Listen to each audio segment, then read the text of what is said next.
viens, je vais te montrer quelque chose qui est un petit peu original. Est-ce que visuellement, c'est quelque chose qui te parle déjà?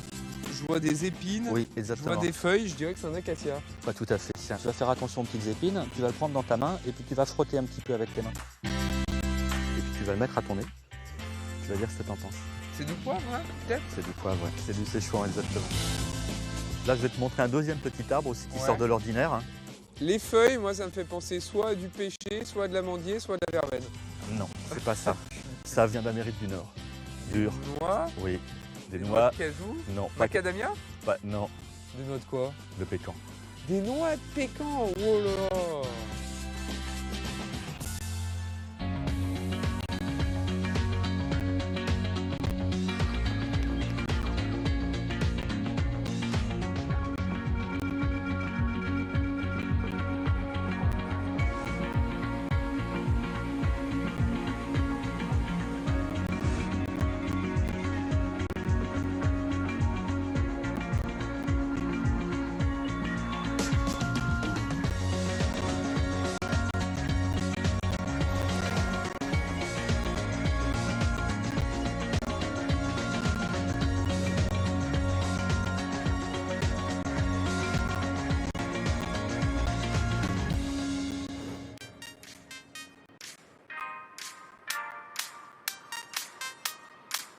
Cette semaine, je vous emmène découvrir un tubercule encore peu connu en France, la poire de terre. Elle se mange crue ou cuite et son jus est une alternative saine au sucre blanc.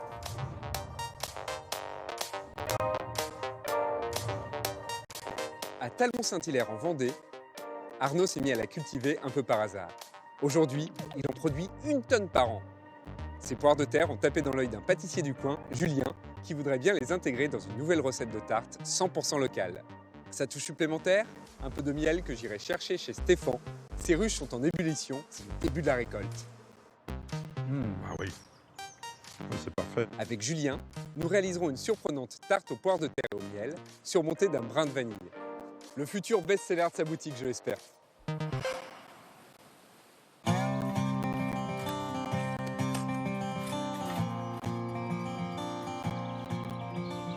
Salut Arnaud.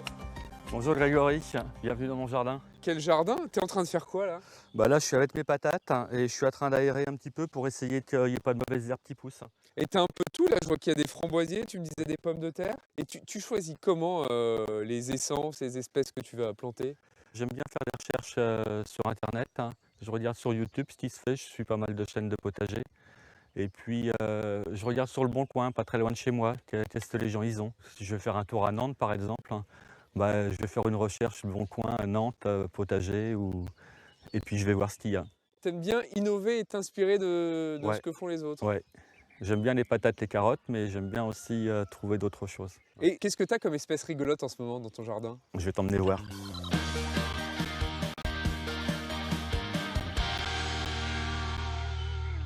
Bon voilà, ce truc ça se présente comme ça. Ouais, je te cache pas que je suis un peu déçu là, tu m'as vendu de l'exotisme, il y a des vieux roseaux tout secs, qu'est-ce que c'est? Ah ah. Est-ce qu'on peut peut-être d'abord les sortir et puis après tu diras si tu connais? Bah écoute, pas de Hein, problème. qu'est-ce que t'en penses, hein? On enfonce Allez. et on Voilà. tire. Et après on y va doucement. Ah, on en sent des bruits un peu bizarres là. Doucement, doucement, tu vas Ah, trop loin. Je vais trop loin? Regarde où je suis moi. Et donc là on va pouvoir l'extraire. D'accord, Voilà. donc j'enlève la fourche. Voilà, exactement, on la met de côté. Ok, ah oui, on sent que ça vient. Oula, qu'est-ce que c'est que ça? Voilà, ça peut se présenter comme ça. Est-ce que ça te parle alors? C'est de la... je sais pas. Non, va falloir que tu m'aides. Hein. Ouais, ça s'appelle de la poire de terre.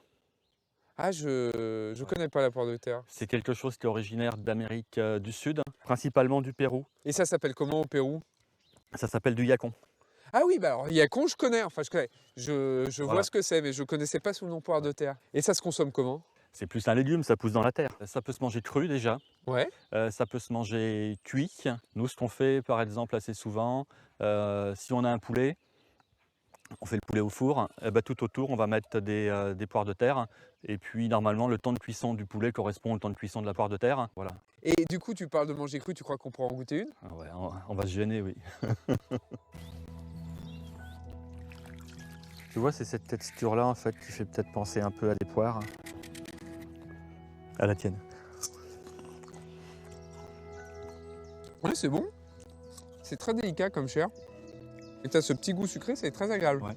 C'est un légume qui va se récolter en hiver, de fin novembre à début avril Ouais. environ. Je peux dire qu'il n'y a rien qui ressemble à ça en fait. Oui, ça t'apporte une variété, une nouveauté qu'on n'a pas dans son assiette en hiver. En fait. Exactement. Et c'est quelque chose qui se plante facilement ou c'est très technique, très compliqué? Ça reste assez facile en fait. Si ça t'intéresse, on peut en mettre quelques-uns en terre. Ah bah carrément, je vais te donner un coup de main. On fait comme un pot de fleurs classique, les petits pots de terre plantés, tu mets tes doigts Ouais. pour que tout ne se sauve pas et puis tu retournes. On voit bien le système racinaire là. Voilà, exactement. On essaye de le casser un petit peu. Donc on vient un peu le masser comme ça. Ouais, exactement. Voilà, comme ça va plus reprendre facilement Ok. en fait. Et puis une fois qu'on a fait ça, on fait le trou. Et on met à peu près au niveau de la terre. Voilà, on met au niveau de la terre, on remet un petit peu le paillage comme il faut. Bon, attends, on va essayer de travailler à deux. Comment t'expliques qu'il n'y ait pas plus de gens qui fassent pousser des poires de terre en France? Alors au niveau des maraîchers, déjà c'est un produit qui va rester en place pour ainsi dire toute une année. Ouais. Donc ça c'est pas forcément style recherche. Ça bloque un peu les terres, tu veux dire? Exactement, eux ils veulent quelque chose avec un cycle court pour pouvoir faire trois plantations sur la saison en fait. Et là si tu mets des poires de terre ce sera qu'une seule. Et t'as un gros rendement ici, parce que je vois que t'as quand même une belle surface. J'ai récolté cette année à peu près 1 tonne. Parce que tu vends à qui en l'état actuel des choses? Alors actuellement j'ai quelques restaurants qui m'en prennent. Je vends aussi à des magasins bio. Il y a un pâtissier dans le coin à Talmont, Julien, qui lui m'achète des poires de terre pour faire des gâteaux. Je vais en mettre dans une petite cagette et puis Ouais. tu pourrais le livrer, ça te dérange pas? Bah, écoute, je vais te faire le livreur. Je vais le voir et puis on se retrouve après. Ouais.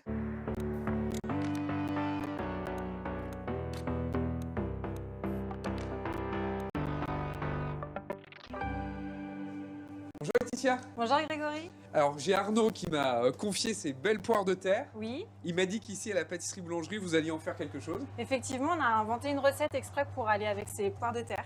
Génial. Bah écoute, je viens te les livrer. Et voilà tes poires. Je te remercie. Bah et donc vous êtes bien achalandés là. C'est tout des spécialités locales? Alors, on essaie de travailler au maximum avec des produits locaux. Ouais. Donc, on fait toutes nos pâtisseries maison et tous les pains maison. Et puis ensuite, sur tous les fruits, on travaille avec des producteurs locaux C'est de génial. Talmont et puis de la ville juste à côté. J'étais en train d'installer des tartelettes aux framboises. Est-ce que tu veux m'aider? Tu veux que je les mette Ouais, on peut les mettre juste ici. dans le présentoir. Elles ont l'air délicieuses. Et ça fait longtemps que vous êtes ouvert? Alors ici, on a ouvert il y a à peu près 1 an. On avait une précédente boutique qu'on a ouverte il y a environ 6 ans. Et toi du coup, t'es pâtissière, t'es boulangère? Alors absolument pas ni l'un ni l'autre. Donc moi, c'est une reconversion professionnelle. Je suis arrivée dans l'aventure en même temps que l'ouverture de cette boutique. Donc t'as suivi ton époux dans cette aventure. Exactement, c'est ça. C'est une histoire de famille. Et il y a un truc que je comprends pas. Là, on est en train d'installer des petites tartelettes. Je vois des gâteaux qui ont l'air très appétissants, mais je vois rien à base de poires de terre. Comment ça se fait? Alors parce que du coup, la recette, on l'a inventée et créée. Pour le moment, on ne la propose pas encore, c'est une nouveauté. Donc c'est Julien, mon mari, qui s'est occupé de créer cette recette. D'ailleurs, je vais l'appeler. Julien? Bonjour Julien. Salut Grégory, ça va? Super. C'est magnifique. Hein. On se régale les yeux, mais comme je disais à Laetitia, pas de traces de poires de terre. Pour l'instant, j'ai pas encore totalement trouvé la recette. D'accord. Donc, je suis en train de peaufiner.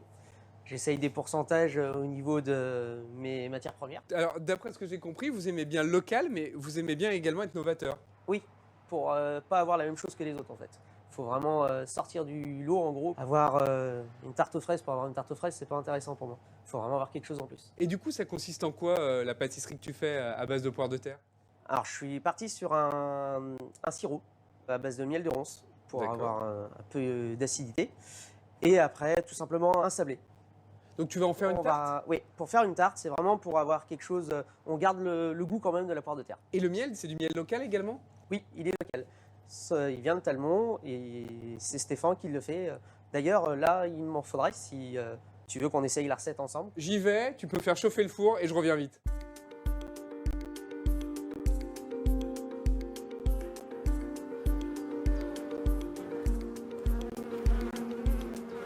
Salut Stéphane. Bonjour Grégory, comment ça va? Bah écoute, ça va bien, mais elles ont l'air actives là, les abeilles. Hein. Ah bah oui, là en ce moment, il y a des fleurs partout dans la nature, elles vont chercher le nectar, oui. Mais tu peux te protéger, il y a du matériel juste à côté si tu veux.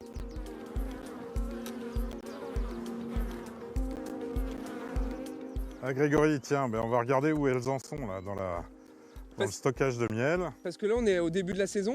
Oui, là on est donc sur des récoltes de printemps, le miel de printemps. Ouais.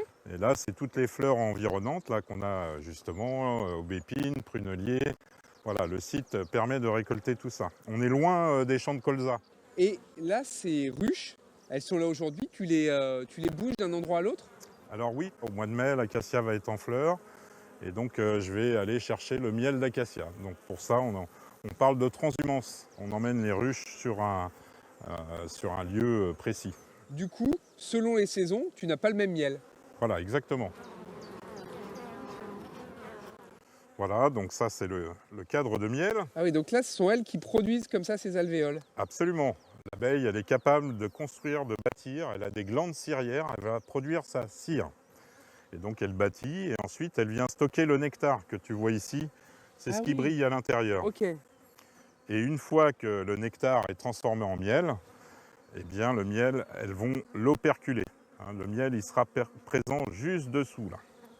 Pour le protéger. Pour le protéger. Voilà, tu vois, tu aperçois le nectar, le miel ici. Ah, génial. Bah, moi, je te propose qu'on aille le goûter si tu veux. Ah, c'est une bonne idée, mais là, c'est pas un peu risqué? Ah, bah, on va aller un petit peu plus loin. Je vais emmener le cadre. C'est comme ça que j'ai commencé l'apiculture, moi, tu sais. C'est en goûtant le miel au naturel. Avec mon papa, là, on ramassait le miel dans les arbres. Ah, génial. Et Je savais pas que c'était possible. j'ai vraiment des plaisirs, des souvenirs d'enfance en consommant le miel comme ça. Ah, il est magnifique. Ah bah, je vais goûter avec toi. Ah oui. Oui, c'est parfait. Elles sont un peu excitées, mais elles ont bien bossé. Hein. Oui, elles ont bien travaillé. Il est doux, il est parfumé, il a une texture qui est... Je peux Ouais, vas-y, je t'en prie. Allez, un petit dernier pour la route. Et tu sais quoi? Je dois ramener un pot de miel de ronce à notre ami Julien. D'accord. Et, alors, je ne sais pas si j'ai trop le droit de le dire, mais je dis quand même, on doit essayer une nouvelle recette. Oui. À base de poire de terre. Super. Et donc, pour ça, on a besoin du miel. Si tu me passes le miel, je vais pouvoir aller travailler avec lui. Et surtout, après, je t'attends pour venir déguster. Très bien. Bon, bah, parfait, avec Faites-le grand comme ça. plaisir.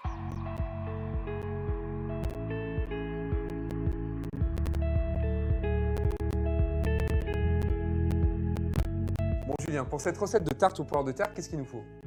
Tout simplement de la poire de terre. Et après, on va enchaîner sur un sablé breton, Ouais, une mousseline d'accord. et un sirop pour la poire de terre. On commence par quoi? On va commencer par le sablé. Pour réaliser le sablé au miel de la tarte pour 8 personnes, il nous faut 200 g de beurre demi-sel, 250 g de farine, 60 g de sucre, 3 jaunes d'œufs, 12,5 g de poudre à lever, 100 g de miel. On va commencer par mélanger le miel, le sucre et le beurre. Ah, même le plan de travail Même le plan de travail. qui est propre, on précise. Oui, c'est mieux quand même. Donc alors ça, c'est le miel de Stéphane. Hein. Miel de ronce pour avoir un petit goût citron. Tu sais que j'ai risqué ma vie pour ça. Hein. Mais je crois que je me suis bien débrouillé, je suis revenu sans piqûre. C'est pas mal déjà. Faut beaucoup mélanger ou juste faire en sorte Non, que ce soit c'est vraiment homogène? juste pour que ça soit homogène. D'accord. Ça a l'air déjà bien crémeux là. Hein. Et le miel, là, c'est pour le parfum? C'est pour le goût, surtout Ok. le goût et baisser en sucre. D'accord, très bien. Super. C'est vrai que c'est bien en termes de glycémie, mais c'est un peu comme la poire de terre d'ailleurs. C'est exactement ça. La poire de terre est très faible au niveau glycémique. Sympa. Pour les diabétiques, c'est vrai que ça peut être un plus dans la vitrine d'avoir une pâtisserie faible en apport de sucre blanc. Alors, qu'est-ce qu'on fait maintenant que c'est bien mélangé? Là, on va y incorporer la farine Ouais. et la poudre à lever Entièrement? entièrement. Allez, hop. Hop, on va mettre la deuxième. D'accord. Ah oui, il y a ce qu'il faut en termes de farine. Hop. Et la poudre à lever, on la met à la fin ou tu veux que je la mette maintenant? Là, on peut la mettre en même temps. Là, il n'y a pas de souci. Donc on mélange bien. Faut beaucoup la travailler, pas trop la travailler la pâte? Juste pour qu'elle soit bien mélangée au niveau de la farine, que ça s'incorpore bien. Ok, d'accord. Qu'il n'y ait pas de grains de beurre si on a mal mélangé dès le départ. Et là, on va pouvoir incorporer les jaunes. Tu D'accord. peux me les clarifier, s'il te plaît? Ouais. Donc 3? 3 œufs.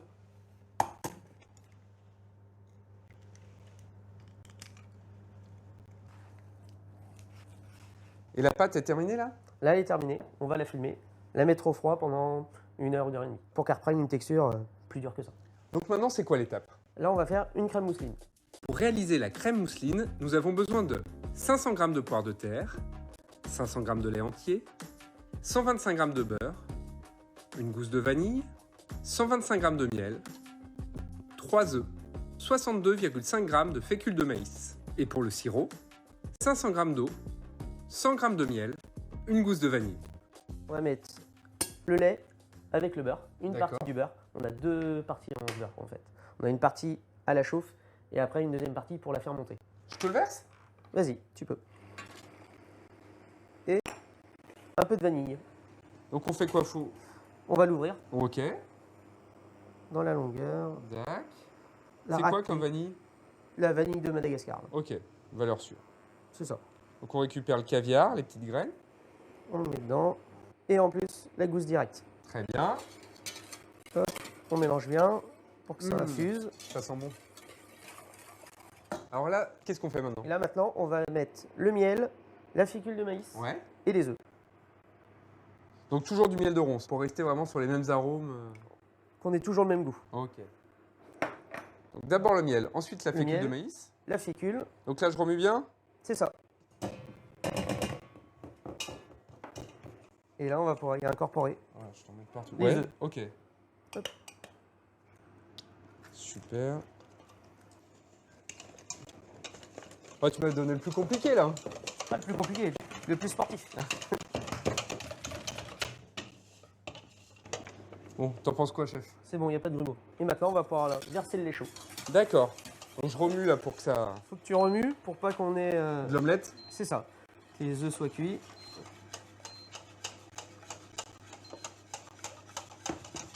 On n'est pas obligé de tout mettre. D'accord. C'est à l'œil? C'est ça. La moitié du lait à peu près. D'accord.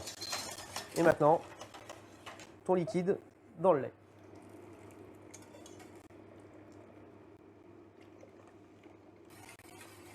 On met à feu moyen. Là, on va le mettre bien fort. Ok, Pour que ça d'accord. aille assez vite. Le but c'est d'épaissir. C'est ça. Et en fait, c'est un genre de crème pâtissière. C'est une crème pâtissière, mais avec du beurre à l'intérieur.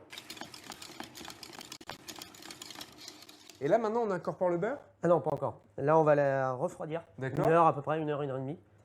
Qu'elle soit à température à 5 degrés. Et après, on la fera monter avec le beurre. Parfait. Et là, maintenant, on va commencer par éplucher les poires de terre pour les passer au sirop après. Chacun sa petite poire. Et ça fait combien de temps que tu fais de la pâtisserie? Moi, ça fait 22 ans. Ah ouais, quand même. Et la pâtisserie, c'est quelque chose qui t'est venu tout petit? Oui, on va dire ça. À partir de 5-6 ans, j'ai voulu en faire. Au Ah début, ouais. j'étais parti sur de la cuisine. Mais la pâtisserie m'a bien plu après. Et t'as toujours voulu être ton propre patron? Oui, pour être plus libre, pour pouvoir créer un peu ce qu'on avait, ce que j'ai envie en fait. C'est vraiment quelque chose qui me tient à cœur de pouvoir faire autre chose en fait. Et pouvoir accepter les pièces montées que j'ai envie, parce que c'est quelque chose que j'affectionne. Les pièces montées, la nougatine, le sucre, tout ce qui est avec du sucre. Bon, j'imagine que maintenant, on va aller passer à la mandoline. C'est ça. Quelle épaisseur environ? Voilà, on est sur 1-2 mm grand max. D'accord, pas trop épais. C'est vraiment pour les cuire rapidement après dans le sirop.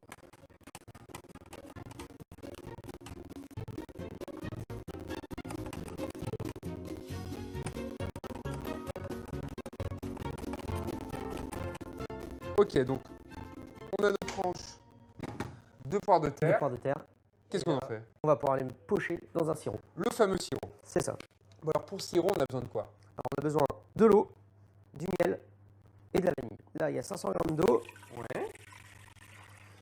et 100 g de miel. Donc là, on va le mettre en route. Et là, on va pouvoir faire la deuxième gousse de vanille. D'accord. Pour le mettre à infuser aussi avec le miel. Donc on met d'abord le caviar, puis la gousse entière, c'est ça? C'est ça.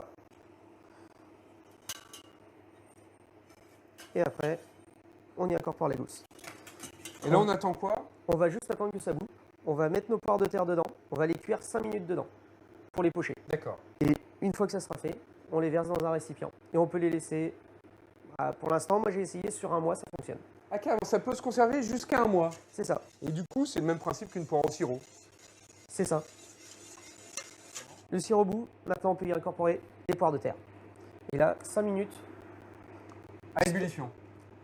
Donc en fait, c'est un tubercule qui nécessite beaucoup de cuisson. Oui, c'est ça. Et le croquant reste tout le temps en fait. C'est ce qui est très important en fait dans la tarte, avoir ce petit croquant qu'on n'a pas avec un autre fruit. Ah, c'est génial, surtout pas avec un fruit cuit. Il n'y a aucun fruit cuit qui peut avoir cette texture-là. Alors, la pâte à reposer, tu l'as abaissée. Oui. Tu as formé un cercle. C'est ça, Quoi, un demi-centimètre d'épaisseur? 1,5 cm à peu près. Et t'enfonces ça à quelle température? Là, à 180 degrés, Pendant pendant un quart d'heure. Pendant ce temps, on va faire monter la mousseline au batteur.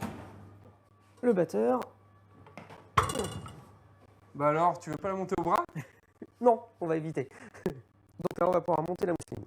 La crème qu'on avait laissée au froid, Elle a bien reposé, elle s'est figée un peu même. c'est ça, affiche un peu. On va pouvoir la mettre dans le batteur avec un peu de beurre. Elle sent super bon. Hein. J'espère. Donc on met ça. Hop. J'accroche le fouet. On le met en route. On bat moyennement. Moyennement, pour incorporer le beurre.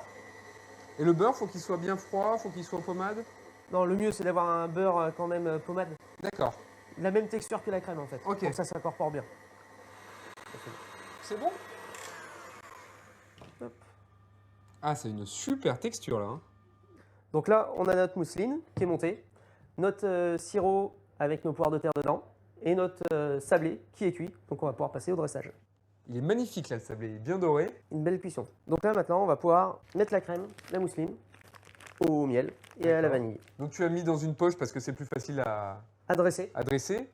Si on n'a pas de poche chez soi, on peut utiliser un sac congélation et couper un angle. Oui, ça se fait aussi, oui. Wow, t'es trop fort en escargot. C'est suffisant? Oui, oui, faut pas hésiter à être généreux quand même. Et là, on va partir sur une rosace tout autour D'accord. avec la poire de terre. Donc je l'ai fait légèrement se chevaucher, j'essaie d'en trouver à C'est peu ça. près de la même taille. Ça va, c'est bien disposé comme ça? Oui, c'est bien. Après, on remettra les plus petites tout autour pour qu'on voit plus la crème. Là je continue à l'intérieur. Hein. C'est ça. Et dans le même sens ou dans le sens Dans le même sens, légèrement chevauché. Et après, pour finir, on mettra une rangée tout autour avec les plus petits morceaux. Pour cacher la crème. C'est ça, exactement. Voilà, et la petite dernière. C'est ça. Pas mal, hein? C'est pas mal. Donc là, Le dernier petit tour. le dernier petit tour pour rentrer à l'intérieur. D'accord. Il est vraiment les plus petites. Ouais, je te laisse faire pour les petites là parce que je vais pas y Il arriver. n'y a pas de souci. Alors, on termine avec un peu de déco. C'est ça. Enfin, en déco, la vanille qu'on laisse comme ça. Rien ne se perd. C'est ça. Bon écoute, elle est superbe. On va la déguster avec Arnaud et Stéphane. On est parti.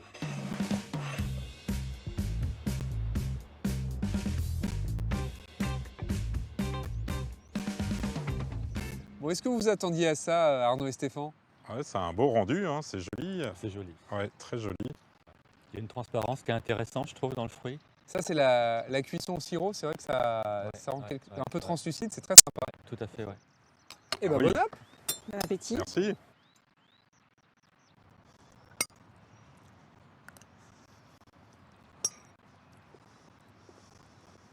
Mais on retrouve bien le craquant là, c'est sympa. T'en Oui. penses quoi de ton produit? Bah, moi, je suis content, moi. Moi, ça me plaît. Hein. C'est un peu comme quand on l'a goûté cru, en fait. Exactement. Hein, dans le jardin, là, quand on a coupé un petit morceau, c'est pas si éloigné, en fait. Hein. Et ça, c'est très chouette. Et je trouve qu'en plus, il y a la saveur inhérente à la poire de terre, mais ça met bien en avant le miel aussi, parce Oui. que ce sirop de miel, je trouve qu'il ressort. Oui, c'est subtil, on le sent bien quand même. Laetitia, Julien, vous pensez que ça y est, elle est prête à être commercialisée, cette tarte? Ah oui, on va la commercialiser pendant la saison de la poire de terre, donc c'est-à-dire l'hiver et puis le début du printemps. Moi, je trouve que ce qui est sympa, c'est qu'à la fois, elle est très bonne et en même temps, c'est une couleur qu'on ne retrouve pas forcément avec d'autres fruits en magasin. Et en fait, elle a un vrai intérêt en ce sens-là, c'est qu'elle se différencie, elle se démarque des autres au niveau visuel. Et pour nous, en vente en tout cas, de notre côté, ça va être sympa à mettre en place. Toi, t'en penses quoi justement? On avait évoqué différentes utilisations. La poire de terre, ça peut vraiment être quelque chose de porteur à terme pour les gens qui ont des problèmes de glycémie? Bah, moi, je pense que ça reste quand même un produit d'avenir. Il faut savoir que sur du sucre classique, qu'on consomme nous tous les jours beaucoup trop, l'indice glycémique, il est environ à 70 sur du sucre blanc. Des personnes qui veulent faire des efforts peuvent utiliser par exemple du sirop d'agave. Sirop d'agave, c'est environ à 15-18. Et donc le sucre que nous, on extrait dans cette poire de terre, l'indice glycémique, il est à 1. Ah oui, Ah ça oui. n'a rien du tout. En effet. Et donc, alors moi je ne suis pas scientifique, mais j'ai l'impression en fait que les personnes qui ont du diabète, elles peuvent le manger à la petite cuillère, avoir le plaisir de manger du sucre sans avoir aucun pic de glycémie. Oui. Le pic de la glycémie, elle est toujours comme ça en fait. Ça, c'est important. Et ça, c'est quand même quelque chose. Et ça, c'est hyper intéressant parce que malgré pour tout, beaucoup de clients que nous, on rencontre, ils recherchent moins de sucre, justement par rapport à des soucis de diabète. Et c'est récurrent, en fait, dans les interrogations des personnes. Du coup, ce sirop pourrait vous intéresser, vous? Oui. En tout cas, merci pour votre participation Chin. et merci pour ce bon, je vais dire gâteau, cette bonne tarte. Je me demandais si t'allais avoir mangé ou pas.